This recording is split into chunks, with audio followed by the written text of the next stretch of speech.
வணக்கம் நேயர்களே, அச்சம் அசலும் நிகழ்ச்சியில் உங்களை வரவேற்பதில் மற்றற்ற மகிழ்ச்சி. ஒவ்வொரு நாளும் நாளிதழ்களில் இடம்பெற்ற பிரதான செய்திகளை அலசி ஆராய்வதே அச்சம் அசலும் நிகழ்ச்சியின் நோக்கம். அந்த வகையில் இன்றைய வந்திருக்கக்கூடிய சிறப்பு விருந்தினர் குமரேசன் அவர்கள் மூத்த பத்திரிகையாளர். உங்கள் சார்பாக சார் வரவேற்கிறேன். வணக்கம் சார். சார், முதல் கேள்வி ஒரு ஹாட் நியூஸ் தான் சார். எப்போவுமே நீதிமன்றங்கள் எந்த ஒரு தவறுகள் நடந்தாலும் சுட்டிக்காட்ட மறுப்பதும் கிடையாது, தயங்கினதும் கிடையாது.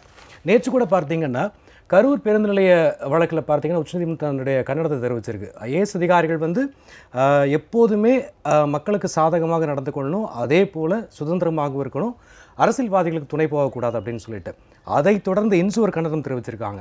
என்னன்னா, இந்த 1000 ரூபாய் பொங்கல் பரிசில் கட்சி பணத்தை நீங்கள் செலவிட்டிருந்தா நாங்கள் கேட்க மாட்டோம், ஆனால் நீங்கள் அரசு பணத்தை ஏன் செலவு பண்ணுறீங்கன்னு சொல்லி இந்த கண்டனத்தை அழகான குற்றச்சாட்டை பதிவு செய்திருக்கு நீதிமன்றம். இதை பற்றி உங்களுடைய கருத்து என்ன சார்?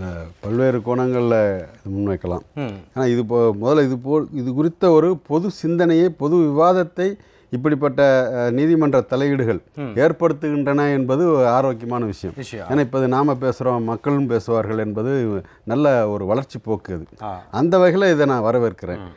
அதே நேரத்தில் இதில் சில கண்ணோட்டங்களை முன்வைக்க வேண்டியிருக்கு. இப்போ வசதி படைத்தவர்களுக்கு அந்த 1000 ரூபாய் தரக்கூடாது அப்படின்னா, இப்போ புதுசாக ஒரு கேட்டகரியே வருது.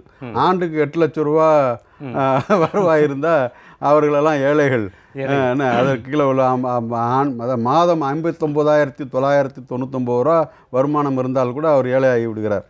என்ன அப்போ அவர்கள் இயல்பாகவே இந்த 1000 ரூபா வாங்க மாட்டார் என்பது வேறு விஷயம்.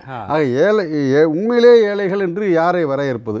இன்னும் சொல்லப்போனால் அந்த வறுமை கோடு என்பதே கூட இன்னும் சர்ச்சைக்குள்ளதாக இருக்கிறது. ஏற்கனவே இருந்த வறுமை கோட்டுகளை மேலும் மேலும் குறைத்து பல உண்மையிலேயே அந்த உரிமைகளை பெறுவதற்கு தகுதி உள்ளவர்களுக்கான அந்த உரிமைகள் மறுக்கப்பட்டு இருக்கின்றன. இதெல்லாம் கடந்த கால அரசியலில் நிறைய அதெல்லாம் பார்த்துருக்குறோம். அதே நேரத்தில் கட்சி பணத்தை கொடுப்பது என்பது எந்த காலகட்டம் இருக்கும்? இது தேர்தல் கட்டத்தில் கட்சி பணத்தை கொடுத்தா அது லஞ்சமாகாதா?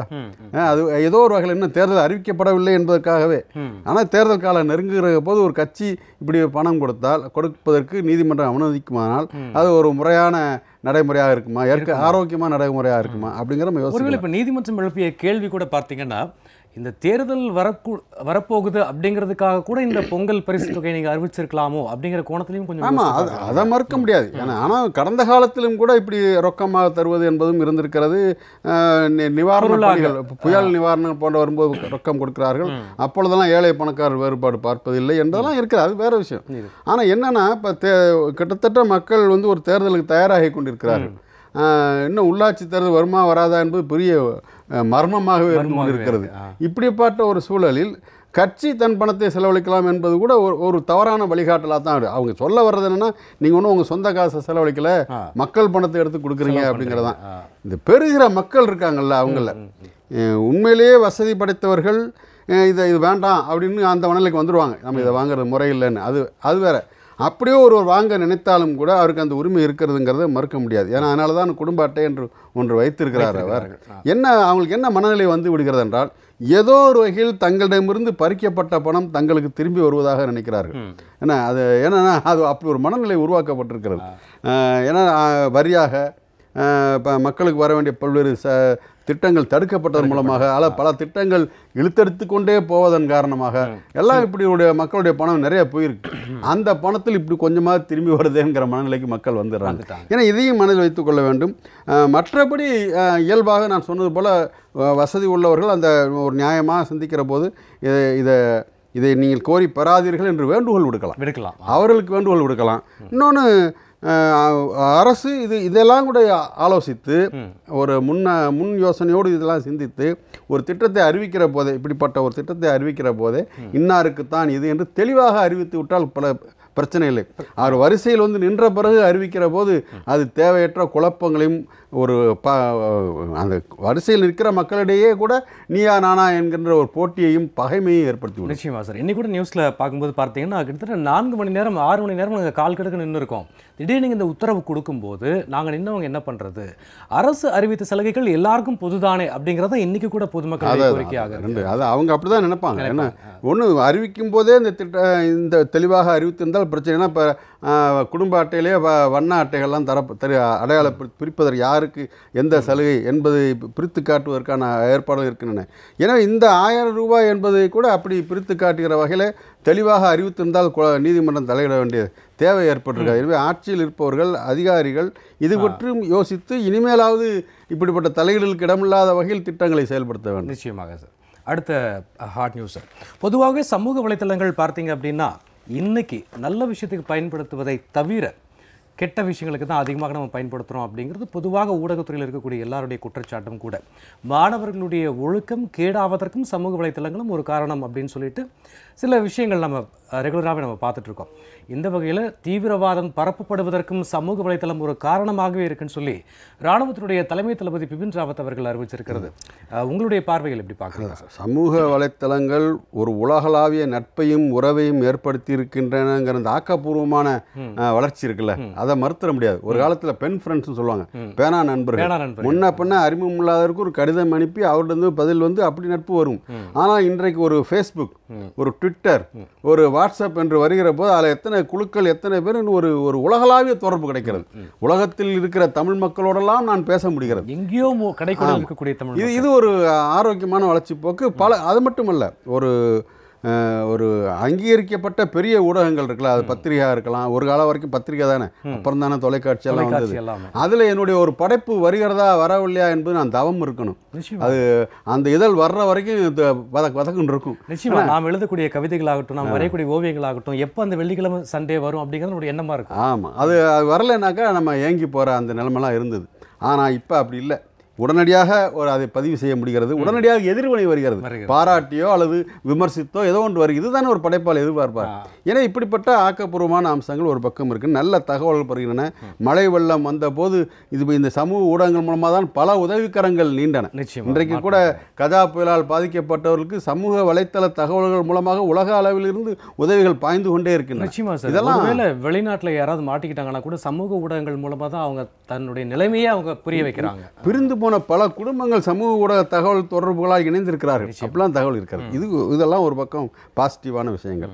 அதே நேரத்தில் தலைமை தளபதி அவர்கள் சொல்கின்ற அந்த கருத்தை நாம் நிராகரித்து விட முடியாது. இதே சமூக வலைத்தளங்கள் மூலமாக தவறான தகவல்கள், பொய்யான செய்திகள் பரப்பப்படுவது பற்றி சில நாட்களுக்கு முன்னால் தான் இதே அரங்கத்தில் நம்ம பேசியிருக்கிறோம். ஃபேக் நியூஸ் எப்படிலாம் பரவுகிறது என்று, எப்படி வதந்திகள் பரவி கொலை வரைக்கும் விட்டு செல்கிறது என்பதெல்லாம் பார்த்துருக்கிறோம். அந்த கொலை என்பது பயங்கரவாதிகளால் செய்யப்படுகிற போது அது ஒரு திட்டமிட்ட கொலை. இதாவது ஒரு ஆத்திரத்தில் நடக்கின்ற, உணர்ச்சி வசப்பட்டு நடக்கிற கொலை. ஆனால் அது அப்படி அல்ல. அதில் ஒரு அரசியல் இருக்கிறது. அதெல்லாம் அது பக்கம் தனியாக பேசலாம். ஆனால் நான் என்ன கேட்க விரும்புகிறேன் என்றால், சமூக வலைத்தளங்கள் என்று இப்போதானே வந்திருக்கு. இப்போ சமீபத்தில் சில ஆண்டுகளாக தான் இது பாப்புலராக இருக்குது. எல்லார் கையிலையும் ஆண்ட்ராய்டு ஃபோன் வர வர இது பரவிக்கிட்டே இருக்கு. ஆனால் இது வர்றதுக்கு முன்னாடி பயங்கரவாதம் இல்லையா? இதை விட கொடூரமான தாக்குதல் நடந்திருக்கிறதே இல்லையா? அப்பாவி மக்கள் கொலை செய்யப்பட்டிருக்கார்கள். வெறும் அரசியல் எதிரிகள் அல்ல, எளிய மக்கள். இந்த பயங்கரவாதிகள் எந்த சமூகத்தை சேர்ந்தவர்களோ அந்த சமூகத்தை சேர்ந்தவர்கள் உட்பட பொது இடங்களில் பலியாகி இருக்கிறார்கள். நிச்சயமாக. அப்போ கூட பார்த்தீங்கன்னா ஒரு தவறான தகவல் பரப்பப்படுது அப்படின்னா அது போய் சேரக்கூடிய இடத்திற்கு காலதாமதம் நிறைய ஆகும். ஆனால் இன்னைக்கு இப்போ உடனடியாக இந்தியா காஷ்மீர் பிரச்சனையில் பார்த்தீங்கன்னா சில மதத்தை சார்ந்தவர்கள் சில மதங்களை பற்றி தவறுதலால் சொல்லப்படுவதால் தான் தீவிரவாதம் அதிகப்படுது. அதுக்கு காரணம் சமூக வலைதளம். ஆனால் ஒன்று, மதம் சார்ந்து தீவிரவாத கருத்துக்களை பரப்ப நினைக்கிறவர்கள் சமூக வலைத்தளம் இல்லாவிட்டாலும் அதை செய்வார்கள். அவர்களுக்கான பயிற்சி கூடங்களுக்கு என்ன, இன்னும் சொல்லப்போனால் ஏதோ ஒரு வகையில் வாய்ப்புகள் மறுக்கப்பட்ட இளைஞர்கள் இருக்காங்கல்ல, அவங்களுக்கு எங்கேயாவது ஒரு பசுமை வெளி தெரிந்தால் உடனே அங்கே போக தயாராக இருக்கிறார்கள். அந்த பலவீனமான நிலைமையைத்தான் அவர்கள் பயன்படுத்திக்கொள்ள. அதை மாற்ற வேண்டும். எல்லோருக்கும் எல்லா விதமான வாய்ப்புகளும் உறுதிப்படுத்துகிற சமூகமாக இருந்தால் இப்படி பயங்கரவாதிகள் பக்கம் போகின்ற நிலைமை ஏற்படாது. அதை யோசிக்க வேண்டும். நான் இன்னொன்று விஷயத்தை கேட்க வரேன். இப்போ என்னன்னா, இப்போ ஏற்கனவே வாட்ஸ்அப் போன்ற இப்படிப்பட்ட வதந்திகள் பரவுகின்றன என்று சொல்லி தான் அதை ஷேர் பண்ணுற ஏற்பாடு இருக்குல்ல, ஃபார்வர்ட் பண்ணுற ஏற்பாடு, அதை சுருக்கினார். 5 பேருக்கு மேல் ஒரே நேரத்தில் ஃபார்வர்ட் செய்ய முடியாது என்று. ஆனால் பல பேர் அனுப்பினால் உரிய நண்பர்களுக்கே கூட அனுப்ப முடியாமல் நிறுத்திவிட, 5 பேருக்கு மேல் அனுப்ப முடியாது என்பதால், அல்லது 5 பேராக அனுப்புவதற்கு பலருக்கு பொறுமை இருக்காது, திரும்ப அனுப்பியவர்களுக்கே அனுப்பி கொண்டிருப்பார்கள் என்ற டெக்னிக்கல் பிரச்சனைலாம் இருக்கிறது. ஆனால் அதில் இன்னொரு விஷயம் வந்து, வதந்தி பரவுவதை தடுப்பதோடு சேர்த்து அரசின் மீதான விமர்சனத்தை தடுக்கிற வேலையும் அதில் இருந்தது. என்ன ஒரு அரசின் ஏதோ நடவடிக்கை மீது எனக்கு ஒரு மாற்று கருத்து இருக்கிறது என்றால் அதை அத்தனை பேருக்கும் ஃபார்வர்ட் பண்ணிவிட முடியாதுங்கிற அந்த விஷயம் அதில் இணைஞ்சு தான் வந்தது. இப்போ பார்க்குற என்ன காலகட்டம், இப்போ தான் சில ஏஜென்சிகளுக்கு உங்களுடைய தனிப்பட்ட கம்ப்யூட்டரில் கூட நுழைஞ்சு பார்க்குறதுக்கான உரிமையை கொடுத்துருக்குறார்கள், அதிகாரத்தை கொடுத்துருக்காங்க. அந்த சூழலில் அதுவே ஒரு பயங்கரவாதம் இல்லையா? அப்போ அது இதையும் கொடுத்து யோசிக்க வேண்டும். தலைமை தளபதி அவர்கள் சொல்லியிருக்கிற அந்த எச்சரிக்கையை நாம் புறக்கணிக்கக்கூடாது. ஏனென்றால் அவரிடத்துல இருந்து சொல்லுகிற போது பல்வேறு தகவல் நாம் அறியாத பல தகவல்கள் வந்திருக்கும் என்பதையும் மனதில் வைத்துக்கொண்டு அதே நேரத்தில் சமூக ஊடகங்களை பலியாடாக்கி விடக்கூடாது. அதன் மூலமாக மக்களுக்கு கிடைத்திருக்கிற இவ்வளவு பெரிய அளப்பரிய நன்மைகள் அவற்றை தடுத்து விடக்கூடாது என்பதுதான் என்னோட கருத்து. Super sir. அடுத்ததாக விவசாயிகள் தங்களுடைய பலத்தை கடந்த இந்த 5 இடைத்தேர்தல்களில் நிரூபிச்சிட்டாங்க அப்படின்னு சொல்லி ராகுல் காந்தி அவர்கள் சொல்லியிருக்கக்கூடிய விஷயம் உண்மையிலேயே உங்களுடைய கருத்துக்கள் ராகுல் காந்தி அவர்கள் சொன்னது உண்மைதானா அப்படிங்கிற மாதிரியே இருக்கா சார்? உண்மைதான். அதாவது விவசாயிகள் தலைநகரத்தில் பலவிதமான வடிவங்களை, குறிப்பாக தமிழகத்தை சேர்ந்த விவசாயிகள் தலைநகரத்துக்கு சென்று பிரதமர் ஒரே ஒரு முறை எங்களை பார்க்கட்டும் என்ற ஒரு கோரிக்கையோடு விதவிதமான போராட்ட எலும்புக்கூடுகளை தூக்கி மண்டை ஓடுகளை தூக்கி நிர்வாணமாக தரையில் புரண்டு பிச்சை எடுத்து என்று பல வழிகளை தங்கள் அவருடைய அவலத்தை வெளிப்படுத்தி கொண்டே இருந்தார்கள். ஊடகங்கள் கவனித்தன, மக்கள் கவனித்தன, அரசை தவிர அப்படிங்கிறத நம்ம பார்க்குறோம். இந்த நேரத்தில் தான் பல இடங்களில் விவசாயிகளுடைய எழுச்சி மிக்க பேரணிகள், ஊர்வலம், மகாராஷ்டிராவில் நடந்த விவசாயிகள் பேரணிலாம் சாதாரண விஷயம் இல்லை. ராஜஸ்தானில் நடந்த விவசாயிகளுடைய எழுச்சியெல்லாம் அதில் கட்சி வேறுபாடுகள் கலந்து கொண்டார்கள். அதுதான் அதில் முக்கியம். ஏன்னா அவங்க ஓட்டு போகிறது வேறு கட்சியாக இருக்கும், ஆனால் இது விவசாயிகள் பிரச்சனை போது நின்றால் அதுதான் உண்மையான ஒற்றுமை. இதெல்லாம் வந்தது. அந்த கட்டத்தில் தான் இந்த தேர்தல் வருகிற போது இவர்கள் அளித்த வாக்குறுதி எதையுமே நிறைவேற்றவில்லை. உதாரணமாக விளைபொருள்களுக்கு அந்த உற்பத்தி செலவோடு 50% கூடுதலாக விளை வைத்து தர வேண்டும் என்ற டாக்டர் MS சுவாமிநாதன் குழுவினுடைய பரிந்துரை, அவற்றை செயல்படுத்துவதற்கே தயங்கினார்கள். அல்லது செயல்படுத்துவதாக அறிவித்து விட்டு அந்த தொகை இருக்குல்ல, அதனுடைய நன்மை, அதனுடைய பலன் பெர்சன்டேஜை குறைக்கிற மாதிரி அதற்கான வியாக்கியானங்களை மாற்றிவிட்டார்கள், விளக்கங்களை மாற்றிவிட்டார்கள். இப்படியான எது கொள்முதல் விதையை எப்படி நிர்ணயிக்குது என்கிற வருகிற போது அதற்கான சில அளவீடுகளை குறைத்ததன் மூலமாக அந்த விவசாயிகளுக்கு உண்மையான பலன் கிடைக்கலாம் தடுத்து விட நிறைய விமர்சனம் இருக்கின்றன. இந்த சூழலில் தான் இத்தனை தற்கொலைகளுக்கும் குடும்பத்தில் மன உளைச்சல்களுக்கும் தொழிலை விட்டுவிட்டு நகரங்களுக்கு குடிபெயர்வதற்கும் அந்த விவசாய நிலங்கள்லாம் பாழ்பட்டு வெடித்து கிடப்பதற்கு வகுத்த இந்த ஆட்சியாளருக்கு ஒரு பாடம் புகட்ட வேண்டும் என்கின்ற அடிப்படையான உணர்வு விவசாயிகள் மத்தியில் ஆழமாக உருவி. அதுவும் அப்படிதான், குறிப்பிட்ட கட்சி சொன்னதுனால இல்லை, இயல்பான கோபம். அது அந்த கோபம் ஆட்சியில் இருப்பது மீதான எதிர்ப்பு வாக்குகளாக மடை மாறியது என்பது உண்மை. அதைத்தான் ராகுல் காந்தி தன்னுடைய மொழியிலே சொல்லியிருக்கிறார். நிச்சயமாக சார், கண்டிப்பாக. இப்போது ராகுல் காந்தி அவர்கள் பார்த்தீங்கன்னா, நாங்கள் ஆட்சிக்கு வந்தோம் அப்படின்னா நாங்கள் விவசாய கடனை ஒட்டுமொத்த இந்தியாவிலும் தள்ளுபடி செய்வோம் அப்படின்னு சொன்னது கூட இந்த விவசாயிகளுடைய நிச்சயமாக அப்படி ஒரு கூட இருக்கு. ஏனென்றால் கடந்த காலத்தில் காங்கிரஸ் கட்சி தொடர்ந்து ஆட்சியில் இருந்து வந்திருக்கிறது. அப்பொழுதெல்லாம் விவசாயிகளுடைய கோரிக்கைகள் இருந்திருக்கின்றன, அப்பொழுதும் விவசாயிகள் தற்கொலைகள் இருந்திருக்கின்றன, அப்பொழுதெல்லாம் அவருடைய எதிர்வினை எப்படி இருந்ததெல்லாம் பார்த்துருக்கிறோம். பல விவசாயிகளுக்கான இடுபொருள் விலை ஏறுவதற்கு காங்கிரஸ் ஆட்சி காரணம் இல்லையா? உர விலை ஏறியது, பூச்சி மருந்து விலை ஏறியது, இப்பெல்லாம் பல்வேறு விஷயங்கள் இருக்கின்றன. அதனால நான் இது குறித்த விவாதம் வரும்போது தான் சொல்லியிருக்கேன், காங்கிரஸ் தலைமை மாறி இருக்கிறது. தலைமை மாறியது மட்டும் போதாது, அவருடைய கொள்கை நிலைப்பாடுகள் மாற வேண்டும். தான் கடந்த காலத்தில் இப்படிப்பட்ட சில அணுகுமுறைகள் அதைத்தான் பிஜேபி பயன்படுத்தி கொண்டு அறுவடை செய்து ஆட்சிக்கு வந்தது. இனிமேல் அப்படிப்பட்ட தவறுகள் நடக்க விடமாட்டோம், சரியான கொள்கைகளை வகுப்போம் என்று இந்த புதிய தலைமை அறிவிக்க வேண்டும். சார், நான் அடுத்த பேப்பர் நியூஸ்க்கு வந்துடுறேன் சார். இந்தியாவில் பார்த்தீங்கன்னா கடந்த இந்த 7 ஆண்டுகளில் ஒரு தனிநபர் வருமானம் 2 மடங்காக உயர்ந்திருக்கு அப்படிங்கிறது புள்ளி விவரம் தெரிவிக்குது. ஆனால் இன்னும் கூட நாம் சில நபர்களை வறுமை கோட்டிற்கு கீழ் இருக்கிறவங்கன்னு சொல்லியிருக்கோம். அப்படி இந்த 2 மடங்காக உயரும் போது அந்த வறுமை கோட்டிற்கு கீழ் இருக்கக்கூடியவர்கள் 1 மடங்காக உயர்ந்திருக்கணுமா இல்லையா? இந்த புள்ளி விவரம் சரியா சார்? அதாவது அவர்கள் சொல்லிடுற கணக்குப்படி 2017-18ஆம் ஆண்டில் 1,25,397 ரூபாய் என்கின்ற சராசரி தனிநபர் வருமானம் என்கிற அந்த வளர்ச்சி ஏற்பட்டிருக்கிறது என்று சொல்கிறார்கள். ஒரு பக்கம் அது மகிழ்ச்சியான தகவலாக தெரிகிறது. ஆனால் என்னன்னா, அந்த 1,25,365 நாட்களால் வகுத்து பார்த்தோம்னா எவ்வளோ தொகை வருது அப்படின்னு பார்க்குற போது அப்போ அது ஒரு 300 ரூபாய் என்னமோ வரும்னு நினைக்கிறேன். அப்போ அதை கூட நம்ம சரி அந்த அளவுக்கு இருந்தால் கூட ஒரு குடும்பம் தாக்கு பிடித்து வாழ முடியும் அப்படிங்கிற ஒரு நிலைமைக்கு வரலாம். ஆனால் நீங்கள் அருமையாக ஒரு கேள்வி கேட்டேன். வறுமை கோடு கீழேன்னு ஒரு அளவு இன்னும் வச்சுட்டு இருக்கிறோம். வறுமை கோடுங்கிற அந்த மதிப்பிடத்தை அரசாங்கம் புள்ளி விவரத்துறை எந்த துறையும் அதை நீக்கி விடலை. அது எவ்வளவு வச்சுக்கலாங்கிறதுல தான் டிஸ்பியூட் வந்துகிட்டே இருக்குமே தவிர அந்த வறுமை கோடு என்பது இருக்கிறது, அதற்கு கீழே வாழ்ந்து நசிந்து கொண்டு இருக்கிற மக்கள் இருக்கிறார்கள்ங்கிற அந்த உண்மை இருக்கிறது. நீங்கள் கேட்குறீங்க அப்போ அவங்களுடைய வாழ்க்கையும் முன்னேறி இருக்கும்ல, சராசரியான இருக்கலாம். நேற்று வரைக்கும் ஒரு 21 ரூபா ஒரு நாள் வருமானம் இருந்தவர் இப்போ 21 ரூபா 50 பைசா அவருக்கு வருமானம் வரலாம், 22 ரூபா வருமானம் வரலாம், 23 ரூபா வருமானம் வரலாம். அதுக்கு மேலே ஏன்னா அவங்க எவ்வளவு உண்ணி உழைத்தாலும் அதற்கு மேலே அவளால் வருவாய் பெற முடியாது என்பதான் நிலைமை.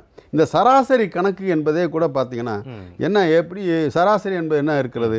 இப்போ உங்களுடைய வருமானம் 1 லட்ச ரூபா, என்னுடைய வருமானம் 50,000 ரூபா, பக்கத்தில் இருக்கிறவருடைய வருமானம் வெறும் 1000 ரூபான்னு வச்சுங்க. இந்த மூணையும் கூட்டல் 1,50,1000 என்று இதை 3ஆல் வகுத்தா எவ்வளவு தொகை வருமோ அந்த தொகையை சராசரி, அதான சராசரி கணக்குன்றது.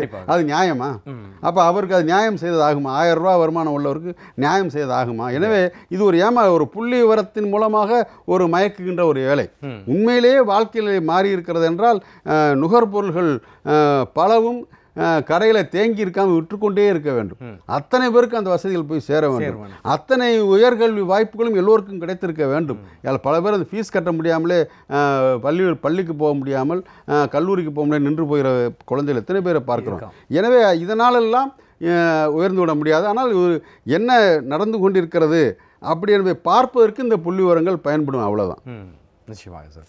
அடுத்த ஒரு பேப்பர் நியூஸ் சார். இந்தியாவில் வந்து பொதுவாக இந்த சகிப்புத்தன்மை, வெறுப்பு, கலாச்சாரம் எல்லாமே சீரழிந்து வருது அப்படின்னு சொல்லி ஐஏஎஸ் பதவியில் முதலிடத்தை பிடித்த திரு ஷா அவர்கள் சொல்லியிருக்கக்கூடிய விஷயம், அந்த வெறுப்புத்தன்மையில் கூட ஒரு சகிப்புத்தன்மை இல்லாமல் போயிடுச்சோ அப்படிங்கிற ஒரு எண்ணம் தோணுது நமக்கு.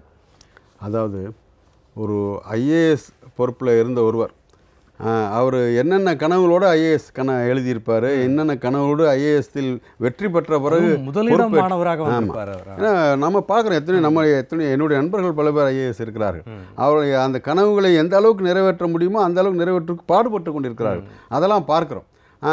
சில இப்போ பல்வேறு துறைகளில் சில நம்பிக்கைக்குரிய மாற்றங்கள் நிகழ்கின்றன என்றால் இந்த ஐஏஎஸ்களுடைய பொறுப்பை அதில் நம்ம தட்டி கழிச்சிட முடியாது. வேற எதிர்வினையாக என்ன நடந்தாலும் அசைய மாட்டேன் என்று சொல்லுகிற அதிகாரிகள் இருக்கிறார், அது வேறு அந்த கதை. நான் உண்மையிலேயே அக்கறையோடு செயல்படுகளை பற்றியுமே பேசுவோம். அப்படிப்பட்ட ஒருவராகத்தான் இந்த ஷா பைசல் அவர்களை நான் பார்க்கிறேன். அந்த கனவுகள் நொறுங்கி போகிற போது எவ்வளவு பணி செய்தாலும் கடைசியில் மக்களிடையே வளர்க்கப்படுகிற அந்த பகைமையின் காரணமாக, வெறுப்பின் காரணமாக அந்த பணிகளெல்லாம் பயனற்று போவதை பார்க்கிற போது அவருக்கு ஏற்படுகின்ற அந்த ஏமாற்ற உணர்வு, அதிகபட்ச ஏக்கம், விரக்தி, அதுதான் அவர் இப்படி பேச வைக்கிறது. எந்த அளவுக்கு என்றால் நான் வேலையை விட்டுட்டே போயிடலாமான்னு நினைக்கிறேன்னு. வேலையை விட்டு போய் என்ன செய்ய, இதில் இருந்தால் தன்னுடைய அதிகாரத்தை பயன்படுத்தி சில உதவிகளை செய்ய முடியும். வெளியே போய் விட்டால் என்ன செய்ய, ஒரு ஏக்கமாக மாறினால் வேறு விஷயம். இல்லை யாரோ எப்படி போங்கன்னு ஒதுங்கிட போகிறாரா அப்படிங்கிற தனிப்பட்ட முறையில் அவர்கிட்ட கேட்கலாம். அதே நேரத்தில் இப்போ அவர் சொல்லியிருக்கிற அந்த நிலைமையெல்லாம் இல்லைன்னு நம்ம சொல்லிட முடியாது. இன்றைக்கு ஏதாவது ஒரு சின்ன விவாதம் வந்தால் கூட அது இந்து முஸ்லீம் பிரச்சனையாக மாற்றுவதற்கான அவ்வளவு வேலைகள் நடக்கின்றன. எங்கோ ஏதோ ஒரு குற்றம் நடக்கும், அது அந்த குற்றம் செய்த நபருக்கும் அந்த பாதிக்கப்பட்ட நபருக்குமான பிரச்சனையாக பார்க்காமல் அது இரண்டு சமூகங்களுக்கு இடையான பிரச்சனையாக மாற்றுகிறார்கள். அது மதத்தில் நடக்கிறது, சாதியில் நடக்கிறது, எல்லாத்திலையும் பார்க்குறோம். எனவே இப்படிப்பட்ட நிலை எப்போவுமே ஒரு பதற்றத்தோடு தான் அந்த சுதந்திர இந்தியா எப்படி இருக்க வேண்டும் என்ற கனவுகள் இன்னும் கனவுகளாகவே இருப்பது தான் மக்கள் பதற்றம். வாழ்க்கை வசதியில் அதிகரிச்சிருக்கணும். கண்டிப்பாக 50 ஆண்டுகளுக்கு முன்னால் இருந்த வாழ்க்கை நிலைமையில் இன்றைக்கி மக்கள் இல்லை. எவ்வளோ முன்னேற்றங்கள் ஏற்படுகின்றன, சாலைகள் மாறி இருக்கின்றன, ஆலைகள் மாறி இருக்கின்றன, எல்லாத்தையும் பார்க்குறோம். ஆனால் எல்லாத்தோடு சேர்ந்து இன்னொன்று வளர்ந்துருக்கிறது, அதான் அந்த பதற்றம்.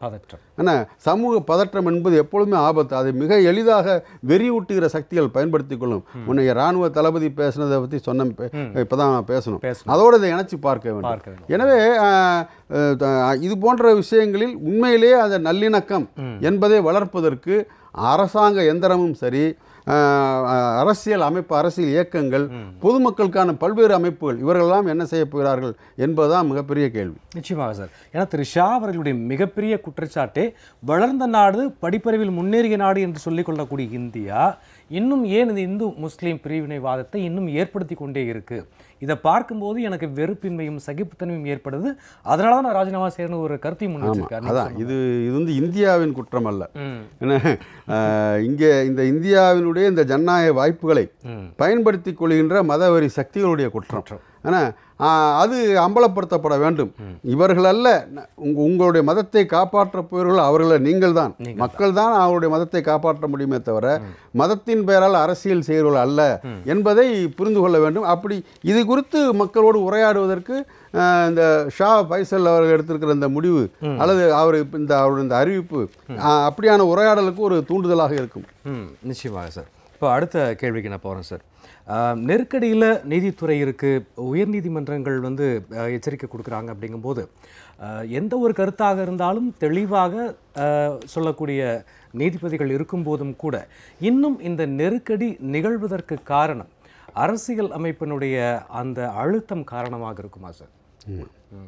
அதாவது நீதிமன்றம் எந்த பிரச்சனையில் அதை சொல்லியிருக்கிறது என்றால் இந்த சிலை கடத்தல் அதை விசாரித்து கொண்டிருக்கின்ற அதற்கு நீதிமன்றத்தால் பதவி நீட்டிப்பு தரப்பட்டிருக்கின்ற பொன் மாணிக்கவேல் அவர்களுக்கு அரசு அதிகாரிகள் அல்லது தமிழக அரசு ஒத்துழைக்க மறுக்கிறது, அந்த மற்ற அதிகாரிகள் மற்ற ஊழியர்கள் ஒத்துழைக்க மறுக்கிறார்கள் என்று அவரே புகார் செய்திருக்கிறார். அந்த அடிப்படையில் தான் நீதிமன்றம் அப்படி நாங்கள் ஒன்று சொல்கிறோம், அதை நீங்கள் செய்ய மாட்டீங்கன்னா அப்போ நீதித்துறை நெருக்கடிக்குள்ளாக இருக்கிறதா என்ற கேள்வியை நீதிமன்றம் முன்வைக்கிறது. பொதுவாகவே எனக்கு ஒரு கருத்து உண்டு. ஒரு ஜனநாயக நாட்டில் நீதிமன்றம் என்பது ஒரு முக்கியமான தூண், நாம் மறுக்கலை. அது 4 தூண்கள், அது ஒரு முக்கியமான தூண். அதே நேரத்தில் அரசாங்கம் தன் கடமையை நிறைவேற்ற தவறுவதால் அல்லது அரசாங்கத்துக்கு அடுத்தபடியாக இருக்கிற நாடாளுமன்ற அந்த அமைப்பு அது தன்னுடைய கடமையை சரியாக, நாடாளுமன்றம் சட்டமன்றம் எல்லாத்தையுமே சொல்கிறேன், தன்னுடைய கடமையை நிறைவேற்ற தவறுவதால் இறுதியில் நீதிமன்றத்தின் துணையைத்தான் நாட வேண்டியிருக்கிறது. நீதிமன்றம் தலையிட்டு தான் அது ஒரு பஞ்சாயத்து செய்கிறது போல அப்படிதான் இங்கே நிர்வாகங்கள் நடக்கும் என்பது ஜனநாயகத்துக்கு ஒரு அடி. என்ன, ஜனநாயகத்தில் அப்படி இருக்கக்கூடாது. கடைசி சோர்ஸாகத்தான் நீதிமன்றம் என்பது இருக்க வேண்டும். ஆனால் இங்கே என்னென்னா எடுத்தெடுப்பிலே நீதிமன்றம் தலையிட வேண்டிய கட்டாயங்கள் ஏற்படுகின்றன என்பது அதுவே ஒரு நெருக்கடி தான். நீதித்துறை இன்னும் சுதந்திரமாக இன்னும் பல்வேறு பிரச்சனைகளில் அது தலையிடுவதற்கு பதிலாக இப்படிப்பட்ட அக்கப்போர்களிலேயே நீதிமன்றம் தனது நேரத்தை செலவிடுகிறது என்றால் அது உண்மையிலே நெருக்கடி தான். அந்த வகையில் நீதிமன்றம் சொல்லியிருக்கிற இந்த கருத்து முக்கியமானது. அதே நேரத்தில் பொன் மாணிக்கவேல் அவர்கள் பற்றிய பல்வேறு விமர்சனங்களும் உண்டு. அவருடைய பணிகள் உண்மையிலே யாருக்கு சாதகமாக இருக்கின்றன என்கின்ற கருத்தாகவும் இருக்கின்றன. அது இப்போ அதை விவாதிப்பதற்கான நேரம் அல்ல. எப்படியானாலும் சரி, அந்த சிலைகள் கடத்தப்படுவது என்பது வெறும் பொருள்கள் அல்ல, அல்லது வெறும் பக்தி சம்பந்தப்பட்ட விஷயமும் அல்ல. அப்படித்தான் சில பேர் அது பக்தி பிரச்சனையாக மத பிரச்சனையாக மாற்றுவது கூட சில பேர் முயல்கிறார்கள். விஷயம் என்னவென்றால் அது இந்தியாவின் பாரம்பரியம், இந்தியாவுடைய கலை பாரம்பரியம், அது கடத்தப்படுகிறது, வணிக சரக்காக மாற்றப்படுகிறது என்பதுதான் முக்கியம். அது தடுக்கப்பட வேண்டும். அதற்கு எப்படிப்பட்ட முயற்சிகள் மேற்கொள்ளப்பட்டாலும் அதற்கு அரசு எந்திரம் முழுமையாக ஒத்துழைக்க வேண்டும் என்பதுதான் என்னுடைய கருத்து. நிச்சயமாக சார். ஏன்னா இப்போ பொன்மாணிக்கவேல் அவர்கள் திருப்பியும் பதவி நீட்டிப்பு செய்யப்பட்டு 50 நாட்கள் ஆகியும் கூட இன்னும் அவர்களுக்கு ஒரு அலுவலகம் இடம் கூட இன்னும் ஒதுக்கப்படலை அப்படிங்கிறது எவ்வளவு வேதனைக்குரிய விஷயம். ஏன்னா ஏற்கனவே பார்த்தோம், நீ ஐஏஎஸ் சகாயம் அதை இந்த மணல் கொள்ளை சம்பந்தமாக அவருக்கும் எந்த அளவுக்கு இடைஞ்செல்லாம் செய்ய முடியுமோ அதெல்லாம் பார்த்தோம். இது ஆகவே தான் இந்த வேறு வழியில் அரசாங்க எந்திரத்தை நம்ப முடியவில்லை என்பதால் தான் கடைசியில் மக்கள் நீதிமன்றத்தில் நட வேண்டிய நிலைமையே வருகிறது. அது ஜனநாயகத்துக்கு ஆரோக்கியமானது அல்ல என்பது என்னுடைய கருத்து. நீங்கள் சொல்லக்கூடிய இதே கருத்தோடு நான் அடுத்த நியூஸையும் கொஞ்சம் இணைச்சு பார்க்கலாமான்னு தோணுது. ஏன்னு கேட்டிங்கன்னா, இந்த சிபிஐனுடைய உயரதிகாரிகள் பிரச்சனையில் திரு லஞ்சன் கோகோய் அவர்கள் அந்த குழுவிலிருந்து நான் விலகிக்கிறேன், எனக்கு பதில் ஏக சிக்ரி அவர்கள் நான் இணைக்கிறேன் அப்படின்னு சொல்லி அவர்கள் சொல்லும்போது கூட நீங்கள் சொன்ன இந்த கருத்துக்களுக்கு உட்பட்டு தான் ஒருவேளை இருக்கும். அதாவது ஒரு பக்கம் பார்த்தீங்கன்னா, அரசாங்கம் செய்த மத்திய ஆட்சியாளர்கள் செய்த குளறுபடியின் காரணமாக அவருடைய அந்த உள்ள அரசியலின் காரணமாக தான் அலோக் வர்மா அதில் நீக்கப்பட்டார். அது எதிர்த்த வழக்கில் தான் உச்சநீதிமன்றம் இப்படி ஒரு தெளிவாக அவரை மீண்டும் அந்த பொறுப்பில் நியமிக்குவதற்கு ஆணையிட்டு அவர் தான் தலைமை இயக்குனர் என்பதையும் நிறுவிவிட்டார்கள். ஆனால் என்ன பிரச்சனை என்றால், இதன் மூலமாக அரசு தன் விதிமுறைகளிலிருந்து மீறிவிட முடியாது, ஆட்சி அதிகாரம் தன் கையில் இருப்பதால் தன் விருப்பப்படியெல்லாம் செய்துவிட முடியாது என்பதை உச்சநீதிமன்றம் தலையிலே குட்டி சொல்லியிருக்கிறது என்பது நல்ல விஷயம். ஆனால் என்ன பிரச்சனை என்னால், இந்த அலோக் வர்மா அவருடைய பதவிக்காலம் இந்த மாதம் 31ஆம் தேதியோடு முடிகிறது. வெறும் 30 நாள் கூட இல்லைன்னு சொல்ல போனால் இல்லையா, 20 நாட்களில் அவர் பதவி முடிய போகிறது. இப்படி ஒரு நெருக்கடி வருகிற போது இப்போ இந்த புதிய இயக்குனரை தேர்ந்தெடுக்க வேண்டியிருக்கிறது. அதில் தலைமை நீதிபதி நான் இருக்கல, அதுக்கு போல் ஏபி சிக்ரி அவர்கள் இருக்கட்டும் சொல்லி அவர் பேரை பரிந்துரைத்திருக்கிறார். இது நான் என்ன நினைக்கிறேன்னா, இதை அவர் ஏதோ பொறுப்புலேருந்து நழுவுவதாக பார்க்கவில்லை. சிக்ரி போன்ற ஒரு மூத்த நீதிபதியினுடைய பங்களிப்பு அங்கு செல்லும். ஏன்னா ஏற்கனவே கடந்த காலத்தில் சரியான எல்லோருக்குமான சம வாய்ப்புகள் அங்கே தரப்படுவதில்லை என்ற குற்றச்சாட்டு இருக்கிறது உச்சநீதிமன்ற தலைமை நீதிபதி முன்னாள் தலைமை நீதிபதி மீது. அதை இப்பொழுதிருந்தே சரிப்படுத்தலாம் என்று அவர் நினைத்திருக்கலாம். அடுத்து உச்சநீதிமன்ற தலைமை நீதிபதி தலையிட்டாக வேண்டிய மிக முக்கியமான வழக்குகள் இருக்கின்றன. அந்த வழக்குகள் இந்த பணியின் காரணமாக தாமதப்பட்டு விடக்கூடாது என்ற அக்கறையும் கூட இருக்கலாம். எனவே இதை நம்ம ஒன்றும் பெருசாக எடுத்துக்கொள்ள வேண்டியதில்லை. இவர்கள் இந்த புதிய குழு சிக்ரி அவர்கள் இடம்பெறுகின்ற பிரதமர் உட்பட எல்லாரும் இடம்பெற்றிருக்கிற அந்த குழு யாரை எப்படிப்பட்டவரை தேர்ந்தெடுக்க போகிறார் என்பதை வேணால் நான் பொறுத்திருந்து பார்க்கலாம். நிச்சயமாக சார். இன்னும் நான் விவாதிப்பதற்கு நிறைய விஷயங்கள் இருந்தாலும் கூட நேரம் கருதி நிகழ்ச்சி முடியக்கூடிய சூழ்நிலை. நீங்கள் நிலையத்திற்கு வந்து உங்களுடைய ஆழமான கருத்துக்களை அழுத்தமாக பற்றித்தமைக்கு மிக்க நன்றி சார். நன்றி. அன்பர்களே, மீண்டும் நல்லதொரு சந்தர்ப்பத்தில் சந்திப்போம். தொடர்ந்து இணைந்திருங்கள் ஜெயா பிளஸ் தொலைக்காட்சியுடன்.